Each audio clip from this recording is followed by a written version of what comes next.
आपके मार्क्स ही इंक्रीज नहीं हो रहे, प्रीलिम्स भी नहीं निकल रहा है। क्वांट बिल्कुल ख़राब थी, रीजनिंग बिल्कुल ख़राब थी। स्टार्टिंग में मुझे इंग्लिश में बहुत ज़्यादा दिक्कत होती थी, 30-40 परसेंटाइल तक ही मैं मैक्सिमम जा पाता था। अगर आप इस तरीके से चलेंगे तो आपकी ग्रोथ ज़रूर होगी।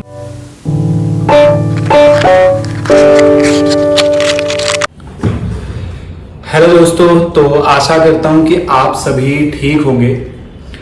तो आज हम ये वीडियो शुरू करने जा रहे हैं और इस वीडियो में मैं अपना एक्सपीरियंस आपसे शेयर करने वाला हूँ कि बैंकिंग की प्रिपरेशन के दौरान मेरा एक्सपीरियंस कैसा रहा और कहाँ कहाँ पर मुझे दिक्कतों का सामना करना पड़ा और कितना टाइम मुझे लगा इस एग्ज़ाम को क्लियर करने के लिए। और मैं ये भी बताऊंगा कि अगर कोई स्टूडेंट इस एग्ज़ाम की प्रिपरेशन करना चाह रहा है और वो इसको शुरू करता है तो उसको कितना टाइम लग सकता है इस एग्ज़ाम को क्लियर करने के लिए। तो चलिए शुरू करते हैं। तो सबसे पहले मैं ये कहना चाहूँगा कि बैंक एग्ज़ाम को क्लियर करना मुझे ऐसा लगता है पर्सनली कि ईजी है। ईजी मैं इसको क्यों कह रहा हूँ? ईजी मैं कह रहा हूँ इसको अदर एग्ज़ाम्स के मुकाबले, जैसे एसएससी और सीजीएल। एसएससी सीजीएल के एग्ज़ाम्स में सिलेबस थोड़ा वार्ड होता है। जैसे कि वहाँ पर जो है जीके वाला जो पोर्शन है उसमें हिस्ट्री, पॉलिटिकल साइंस जैसे सब्जेक्ट्स भी पूछे जाते हैं और साइंस बैकग्राउंड के सब्जेक्ट्स भी होते हैं जैसे बायोलॉजी, केमिस्ट्री, फिजिक्स। तो मैं हालांकि कॉमर्स बैकग्राउंड से हूँ, मैंने अपना college, graduation, post graduation, schooling सभी कॉमर्स बैकग्राउंड से की है। तो मेरे लिए सब्जेक्ट्स पढ़ना बहुत ही ज़्यादा मुश्किल था। स्टार्टिंग में मुश्किल क्या बोलूँगा, बिल्कुल ही नया था। तो स्टार्टिंग में मैंने तो 2 महीने पहले एसएससी सीजीएल की ही प्रिपरेशन की थी। उसके बाद मैंने 2 महीने बाद जो है बैंकिंग की तरफ स्विच किया। और आज भी मुझे याद है कि मैंने 15 अगस्त 2023 को अपना बैंकिंग का कोर्स खरीदा था। वहाँ से मैंने अपनी बैंकिंग की फुल टाइम प्रिपरेशन शुरू की थी और मुझे वहाँ पे पता लग गया था कि एसएससी सीजीएल वाला एग्ज़ाम मेरे लिए नहीं है। और फिर मैंने वहाँ से बैंकिंग की प्रिपरेशन शुरू की। देखो, मेरा स्विच करने का रीज़न एक तो मेरी स्टडीज़ भी थी और दूसरा ये था कि मैंने ये रिसर्च की कि एसएससी सीजीएल के जो एग्ज़ाम हैं उनका कोई एक अब शायद है टाइम पीरियड, लेकिन उनका कोई एक फिक्स टाइम पीरियड नहीं है कि इस डेट पे ये एग्ज़ाम होना है और फिक्स इतने टाइम बाद जो है वो रिज़ल्ट आना है। रिज़ल्ट आने में बहुत ज़्यादा डिले हो जाता है और बहुत सारे इश्यूज भी इसमें देखने को मिलते हैं। तो इस वजह से मैंने बैंकिंग एग्ज़ाम्स को चुना। बैंकिंग एग्ज़ाम्स जो है ये टाइम पर होते हैं और हर साल, जैसे कि अगर मैं बोलूँ कि जुलाई से आप जो है एग्ज़ाम के लिए फिल करना शुरू कर देते हैं, अगस्त से आपके एग्ज़ाम शुरू हो जाते हैं और अगर मैं बोलूँ तो जनवरी फरवरी तक आप जो है हर महीने, अगर आपने सारे एग्ज़ाम फिल किए हुए हैं तो आप हर महीने एक ना एक एग्ज़ाम ज़रूर लिखते हैं।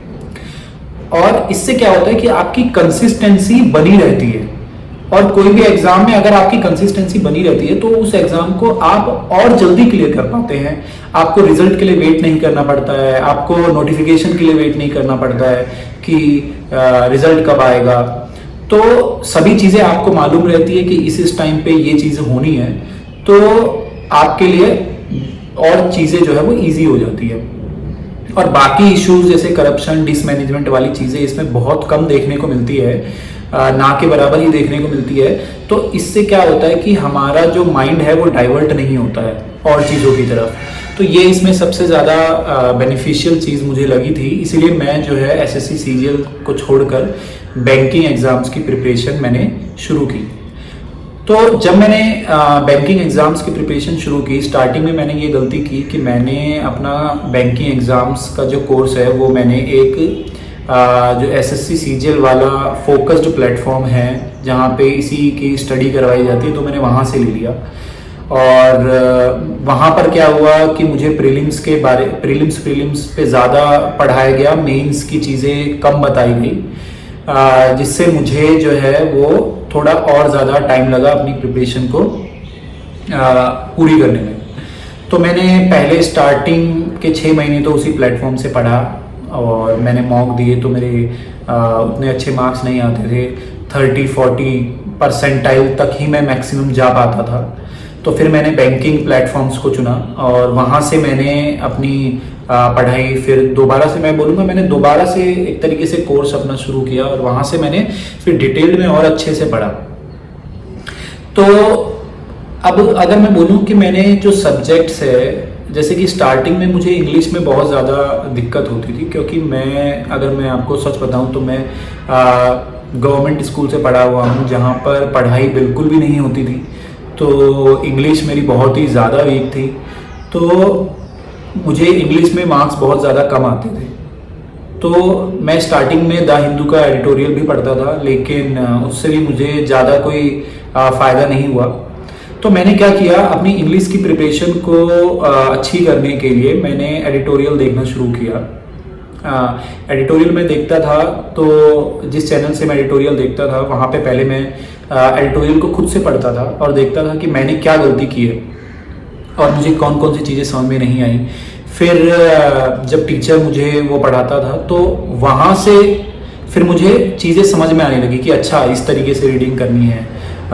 क्योंकि मैंने 1-2 महीने तो मैंने खुद से द हिंदू खुद से न्यूज़पेपर में पढ़ता था, तो वहाँ से मेरा इतना ज़्यादा बूस्ट नहीं मिला। लेकिन जब मैंने उस टीचर की एडिटोरियल की वीडियो देखी तो वहाँ से मुझे पता लगा, वहाँ से फिर मैंने जो है वो कैब पढ़नी भी शुरू की और चीज़ें भी पढ़नी शुरू की। तो धीरे धीरे फिर मुझे इंग्लिश में भी जो है वो अच्छे मार्क्स आने लगे और उसमें भी जो है मैं ठीक परसेंटाइल आने लगा। तो इसके बाद बात करते हैं कि मैथ्स और अगर मैं क्वांट की बात करूं और रीजनिंग की बात करूं तो वहाँ पे मैंने किस तरीके से बूस्ट किया। देखो, अगर मैं बोलूँ ना, किसी भी सब्जेक्ट में अगर आप अपने मार्क्स बढ़ाना चाहते हैं तो आपको एक तो उस सब्जेक्ट को डेली टाइम देना पड़ेगा। ठीक है, डेली आपको 3 से 4 घंटे आप उस सब्जेक्ट को दें। ठीक है, उससे ज़्यादा भी आप दे सकते हैं, लेकिन आप क्या करें, कंसिस्टेंट रहें किसी भी चीज़ को लेकर। ठीक है, अगर आपको कोई टॉपिक समझ में नहीं आ रहा है तो हम क्या करते हैं, उस टॉपिक को स्किप करते हैं। ठीक है, उस चैप्टर को हम स्किप कर देते हैं, उस पर कम ध्यान देते हैं। लेकिन आपको उससे उल्टा करना है। जो चीज़ें आपको कम समझ में आ रही हैं, जिस चीज़ में आपकी कमांड कम है, ठीक है, उसको ज़्यादा टाइम दो। ठीक है, तो मैंने क्या किया, अब क्वांट सेक्शन पे ज़्यादा टाइम देना शुरू किया। मैंने वीडियोस देखी और देखा कि टीचर्स उसको किस तरीके से कर रहे हैं और फिर मैंने उनको अप्लाई किया और उनको मैं डेली उनकी रिपीटेड प्रैक्टिस में करता गया। तो मेन चीज़ है कंसिस्टेंसी और विद कॉन्सेप्ट आप समझिए वीडियोस को देखकर, जहाँ से आपने कोर्स लिया है वहाँ पे, और फिर आप जो है उसको अप्लाई करें। तो किसी को कम टाइम लगता है, किसी को थोड़ा ज़्यादा लगता है, लेकिन मैं बोलूँगा कि अगर आप इस तरीके से चलेंगे तो आपकी ग्रोथ ज़रूर होगी। तो ऐसे ही मैंने क्वांट और रीजनिंग दोनों को प्रिपेयर करना शुरू किया और उसमें भी मैंने फिर धीरे धीरे उसमें भी मेरा बूस्ट आने लगा। तो मॉक्स में फिर मेरा धीरे धीरे परसेंटाइल बढ़ने लगी, मैं 50-60 परसेंटाइल जो है वो क्रॉस करने लगा। फिर क्या हुआ कि एक टाइम पे ना मैं 60-70 परसेंटाइल पे रुक गया। ठीक है, मेरा कोर्स पूरा कंप्लीट हो गया। ठीक है, मुझे कॉन्सेप्ट अच्छे से आने लगे। ठीक है, लेकिन फिर भी मैं मॉक में अच्छे मार्क्स नहीं ला पाता था। मैं बैंकिंग के मॉक्स के बारे में खासकर यहाँ बात कर रहा हूँ। तो मेरे मार्क्स फिर भी उतने अच्छे नहीं आ पाते थे और ना ही परसेंटाइल आ रही थी, क्योंकि 67 परसेंटाइल जो है वो एवरेज परसेंटाइल मानी जाती है। इससे इतने में आपका एग्ज़ाम क्लियर नहीं हो सकता। तो फिर मैंने देखा कि फिर मैंने क्या किया ना, मैंने एक चीज़ की, मैंने जो है ना, देखो क्या होता है कि YouTube पे कई स्टूडेंट्स ऐसे हैं जो कि वीडियोस बनाते हैं कि वो इस तरीके से मॉक दे रहे हैं। ठीक है, और फिर वो अपने मार्क्स शो करते हैं कि इस तरीके से उनके इतने मार्क्स आ गए। तो मैंने उनको देखना शुरू किया। बहुत से बच्चे उनको देखते हैं, तो मैंने भी उनको देखा। तो उनकी परसेंटाइल 90 वो आ रही थी मोस्टली केसेस में। तो फिर मैंने क्या देखा, मैंने वहाँ से नोटिस किया कि यार मैं क्या ऐसा अलग कर रहा हूँ इनसे कि जो मेरी परसेंटाइल कम आ रही है उनकी ज़्यादा आ रही है। तो वहाँ से मुझे एक बात पता चली कि मैनेजमेंट, मैं क्या सही ढंग से क्वेश्चंस का मैनेजमेंट नहीं कर रहा हूँ। तो हमें क्या करना होता है कि पहले हमें उन क्वेश्चंस को करना होता है जो कि इजी क्वेश्चंस हैं। ठीक है, और वो हमें अच्छे से आते हैं, जिसमें हमारी कमांड अच्छी है। ठीक है, देखो आपको, हालांकि कमांड आपको हर एक चैप्टर में और हर एक टॉपिक में बनानी ज़रूरी है, लेकिन फिर भी ऐसा होता है कि आपकी कुछ चैप्टर्स में, कुछ टॉपिक में आपकी कमांड बहुत ज़्यादा अच्छी होती है।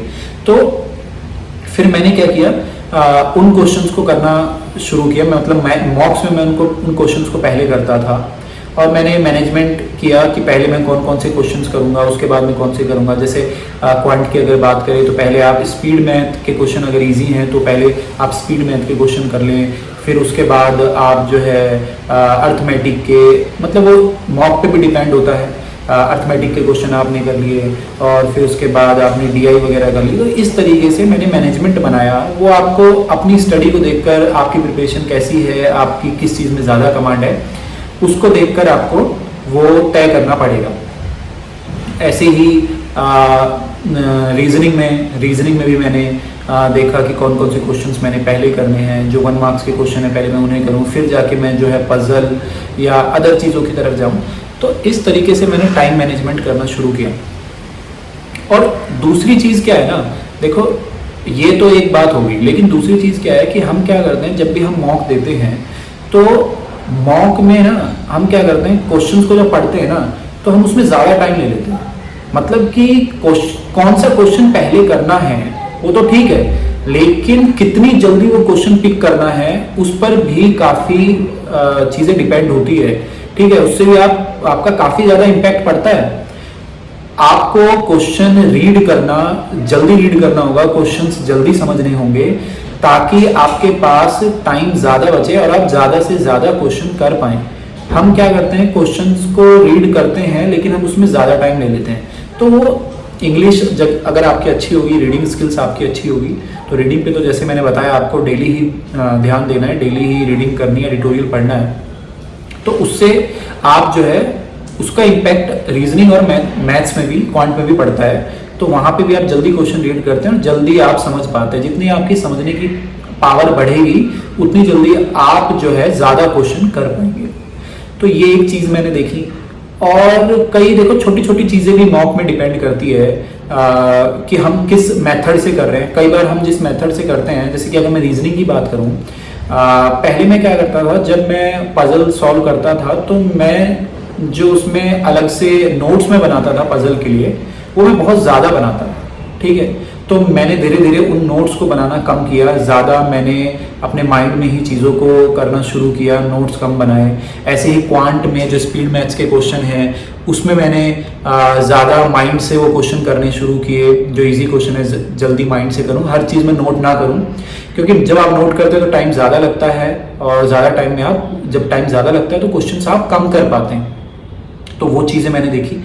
तो इस तरीके से मैंने धीरे धीरे मैं रेगुलर मॉक्स देता था। मॉक्स मैंने बहुत सारे मॉक्स दिए, अलग अलग प्लेटफॉर्म के मॉक्स दिए, और दिन में कई बार मैं चार से लेकर 5 तक मॉक्स देता था। हालांकि अगर आपके पास एनालिसिस करने का टाइम है, एनालाइज आप सही ढंग से कर रहे हैं, तभी आप इतने मॉक्स दें, लेकिन इतने मॉक्स देने की ज़रूरत नहीं है। आपको अपनी ग्रोथ पर और चीज़ों को, कॉन्सेप्ट को समझने पर भी ज़्यादा से ज़्यादा ध्यान देना होगा। तो ये हमने बात कर ली कि मॉक्स को किस तरीके से आप अटेम्प्ट करें और मॉक्स में आप किस तरीके से अपने मार्क्स बढ़ा सकते हैं। इसके बाद हम बात करते हैं कि मुझे अपनी प्रिपरेशन में कितना टाइम लगा, और अगर कोई स्टूडेंट अपनी प्रिपरेशन शुरू कर रहा है तो उसको कितना टाइम लग सकता है। देखो मैंने बताया जैसे कि मैंने 15 अगस्त 2023 को अपनी प्रिपरेशन शुरू कर दी थी, और लगभग फिर 2024 में, 2023 में तो कोई एग्ज़ाम प्री भी नहीं क्लियर हुआ था, लेकिन 2024 में मेरे 3 या 4 प्री क्लियर हुए थे, और एक मेंस भी क्लियर हुआ था, और फिर मैंने एक इंटरव्यू भी दिया था, लेकिन मैं वो इंटरव्यू क्रैक नहीं कर पाया। तो फिर मैंने 2024 में अपनी प्रिपरेशन वो कंटिन्यू रखी। फिर 2024 में मैं मेरा जो NIACL AO का जो रिज़ल्ट आया था वो 2024 के बाद 2025 फरवरी में वो रिज़ल्ट आया था। तो लगभग मैंने मोर देन 2 इयर्स जो है वो अपनी प्रिपरेशन कंटिन्यू रखी, और मुझे इतना टाइम लगा अपनी प्रिपरेशन को कंप्लीट करने में, कोई एक जॉब पाने में। अब हम बात करते हैं कि अगर कोई एक स्टूडेंट अपनी प्रिपरेशन शुरू कर रहा है तो उसको कितना टाइम लग सकता है। देखो ये कहना बहुत ज़्यादा मुश्किल होगा, क्योंकि हर एक की जो बैकग्राउंड स्टडी है वो अलग अलग होती है, ठीक है। हर एक की स्कूलिंग अलग अलग होती है, हर एक किसी पर्सन ने अलग अलग कॉलेज से अपनी पढ़ाई खत्म की होती है। तो वो चीज़ें भी देखो आपकी प्रिपरेशन पर इम्पैक्ट डालती हैं। अगर आपका पहले से ही क्वांट अच्छा है, पहले से ही आपने मैथ्स में पकड़ बनाई हुई है, स्कूल टाइम में कॉलेज टाइम में आपका मैथ्स अच्छा था, तो आपकी प्रिपरेशन में कम टाइम लगेगा, है ना। आपकी पहले से ही रीडिंग स्किल्स अच्छी है, रीडिंग स्किल्स जिनकी पहले से बहुत ज़्यादा अच्छी होती है तो उन्हें बहुत ज़्यादा कम टाइम लगता है। वो कुछ लोग तो 6 महीने या 1 साल में भी एग्ज़ाम क्लियर कर लेते हैं। लेकिन अगर कोई बिल्कुल ही बेसिक से शुरू कर रहा है, जिसकी रीडिंग स्किल्स अच्छी नहीं है, तो अगर आपकी क्वांट अच्छी नहीं है, रीजनिंग अच्छी नहीं है, तो आपको ज़्यादा टाइम लग सकता है।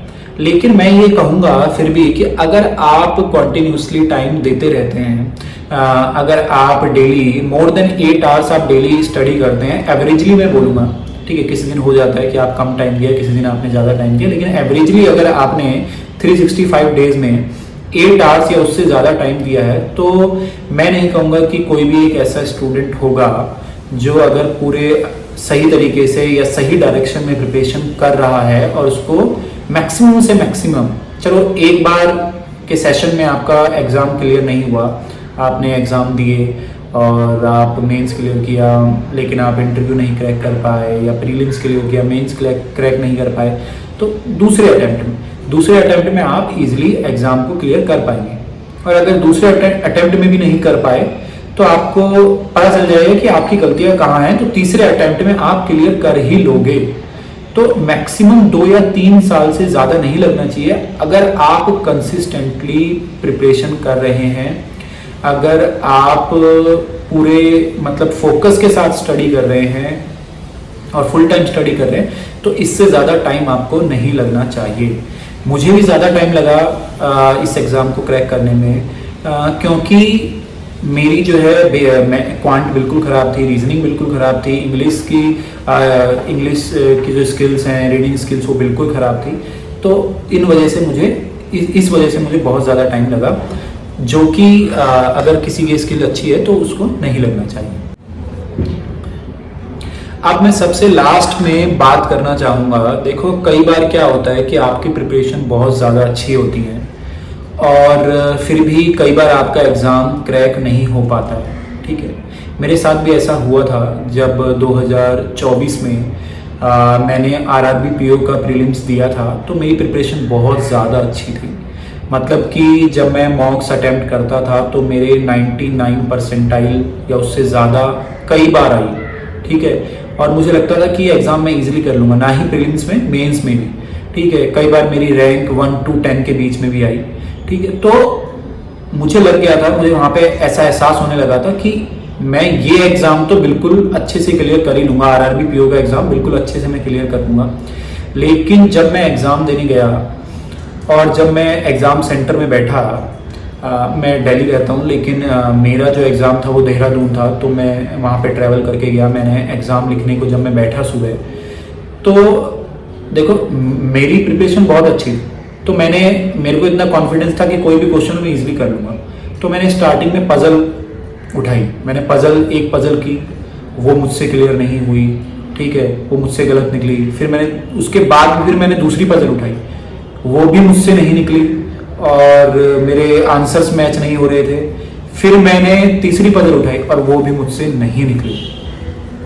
अब देखो, जहाँ पर मैं अपने घर पे मॉक्स दे रहा था और वहाँ पे मेरे ज़्यादा अच्छे मार्क्स आ रहे थे, अच्छी परसेंटाइल आ रही थी, लेकिन फिर भी मैंने रियल एग्ज़ाम में बहुत ही ज़्यादा गंदा परफॉर्म किया। तो इसका कारण क्या हो सकता है कि इतनी अच्छी प्रिपरेशन के बाद भी मेरे साथ ऐसा हुआ? देखो, मुझे लगता है कई बार आपका दिन अच्छा नहीं होता है, कई बार आपका दिमाग कहीं और घूम रहा होता है, या आप पूरे फोकस के साथ वो एग्ज़ाम नहीं दे पाते हो, तो उसमें आपको इतनी टेंशन लेने की ज़रूरत नहीं है। देखो, आप बहुत सारे एग्ज़ाम फिल करो, कोई ना कोई दिन ऐसा आएगा कि आपने वो एग्ज़ाम दिया और आपने उसमें बहुत अच्छा परफॉर्म किया, ठीक है। कोई ना कोई दिन ज़रूर आएगा, कोई ना कोई एग्ज़ाम ज़रूर ऐसा होगा। तो उस टाइम के लिए आपको वेट करना होगा, आपको कंसिस्टेंट रहना होगा, एग्ज़ाम देने होंगे। इसके बाद मैं बात करना चाहूँगा उन एस्पिरेंट्स के लिए या उन लोगों के लिए जो कि अभी प्रिपरेशन कर रहे हैं और एक पॉइंट पर उन्हें ऐसा लग रहा है कि ये एग्ज़ाम मुझसे क्लियर होगा भी कि नहीं होगा। इतना टाइम उन्हें हो गया है प्रिपरेशन करते, लाइफ में उनकी बहुत सारी प्रॉब्लम होगी, उनकी कोई भी अर्निंग नहीं हो रही है। तो इस टाइम पे ना हमें बहुत ही ज़्यादा डिमोटिवेट फील होता है। ऐसा मेरे साथ भी हुआ था। और ख़ासकर कि जब आपकी एज बहुत ज़्यादा हो चुकी होती है, मोस्टली जिनकी एज 25+ ईयर्स की हो चुकी है और अभी भी वो प्रिपरेशन कर रहे हैं, इनकम का कोई जरिया नहीं है। तो देखो, मैं एक बात आपसे यहाँ पर कहना चाहूँगा कि अगर आप प्रिपरेशन कर रहे हो और आपको 1 साल से ज़्यादा या 1.5 साल 2 साल हो गया है प्रिपरेशन करते हुए, तो अगर आप कंसिस्टेंटली प्रिपेयर कर रहे हो, देखो वो आपको पता होगा, हमको पता रहता है कि हम अपना कितना परसेंटेज दे रहे हैं, हम कितना परसेंट अपनी पढ़ाई को दे रहे हैं, तो वो हमें पता लग जाता है कि हम अपना पूरा 100% दे रहे हैं या नहीं दे रहे। तो अगर आप अपना पूरा 100% दे रहे हैं अपनी पढ़ाई को, ठीक है, और आप काफ़ी टाइम से 1-1.5 साल हो गया आपको प्रिपरेशन करते, लेकिन आपके मार्क्स ही इंक्रीज नहीं हुए, आपका प्रीलिम्स भी नहीं निकला है, ठीक है, आप मार्क्स को इंक्रीज कर ही नहीं पा रहे हैं, तो यहाँ पे मैं कहना चाहूँगा कि आप देखो अपनी चीज़ें चेंज भी कर सकते हो, ठीक है। इसमें कोई इतनी बड़ी बात नहीं है कि आपने इसको इतना टाइम दिया और आप अभी भी इसी में लगे हुए हो। अगर आपको 2-3 साल हो गए, अगर आप कोई भी प्रीलिम्स नहीं क्लियर कर पाए और आप राइट स्ट्रेटजी के साथ चल रहे हो और आप पूरे कंसिस्टेंटली पढ़ाई कर रहे हो और एग्जाम क्लियर ही नहीं हो रहा, ठीक है, प्रीलिम्स भी क्लियर नहीं हो रहा, आपकी ग्रोथ ही नहीं हो रही है। देखो, हमें पता रहता है कि जब हम एग्जाम अपनी प्रिपरेशन करते हैं तो हमारी ग्रोथ हो रही है या नहीं हो रही है, ठीक है, हमारे मॉक्स में मार्क्स इंक्रीज हो रहे हैं या नहीं हो रहे हैं। अगर ऐसा हो रहा है तो आप राइट ट्रैक पर हैं, आपको अपनी प्रिपरेशन जारी रखनी चाहिए। लेकिन काफ़ी टाइम हो गया आपको और आपके मार्क्स ही इंक्रीज नहीं हो रहे, प्रीलिम्स भी नहीं निकल रहा है, तो देखो इसमें कोई बुराई नहीं है कि आप इस चीज़ को स्किप कर दो। हो सकता है आपको कोई और चीज़ें ज़्यादा पसंद हो करना, आप उस चीज़ पे ज़्यादा फोकस कर सकते हो, ठीक है, मुकाबले इसके कि आप यहाँ पर अपना टाइम वेस्ट करो, ठीक है। आपको पता होगा कि ऐसा हो जाता है कई बार कि हम किसी के कहने पर या बर्डन लेके अपनी स्टडी को कंटिन्यू रख रहे हैं। देखो, वो अपने आप के साथ एक धोखा है और मैं नहीं चाहूँगा कि आप ऐसा करें और अपना टाइम खराब करें। तो ऐसी चीज़ को टाइम दे। देखो, सक्सेस ज़रूरी नहीं है कि एक ही फील्ड में मिले, ठीक है, या जहाँ पे बैंकिंग में ही आपको मिले, है ना। आपको जो चीज़ करना पसंद है आप वहाँ पे करें, वहाँ पे भी आपको सक्सेस मिल सकती है, ठीक है। लाइफ में आपको बहुत सारी चीज़ें चेंज करनी पड़ती है। मैंने भी 12th के बाद बहुत सारे करियर पाथ चुने और अलग अलग पाथ जो है चेंज किए और यहाँ पे फिर मैंने एग्ज़ाम क्रैक किया। अभी भी जो है मुझे और भी कुछ करना है लाइफ में, और भी चीज़ें करनी है। तो ज़रूरी नहीं है कि हम रुक जाएंगे, ठीक है, हम एक ही चीज़ पे स्टिक हो जाएंगे। कभी कभार हमें ये बहुत ही मुश्किल डिसीजन लेने पड़ते हैं और अपनी जर्नी को कई बार चेंज करना पड़ता है अगर हम वहाँ पर सक्सेस नहीं पा रहे हैं तो, ठीक है। हो सकता है कि आपका पैशन कुछ अलग है, तो अपने पैशन के लिए काम करो, ठीक है, और वहाँ पर अपना 100% दो, ठीक है। तो ये इस वीडियो को मैं यहीं पे ख़त्म करना चाहूँगा और मैं आशा करता हूँ कि आपको मैं अपनी जर्नी सही तरीके से बता पाया हूँगा। तो थैंक यू, धन्यवाद सभी का ये वीडियो देखने के लिए।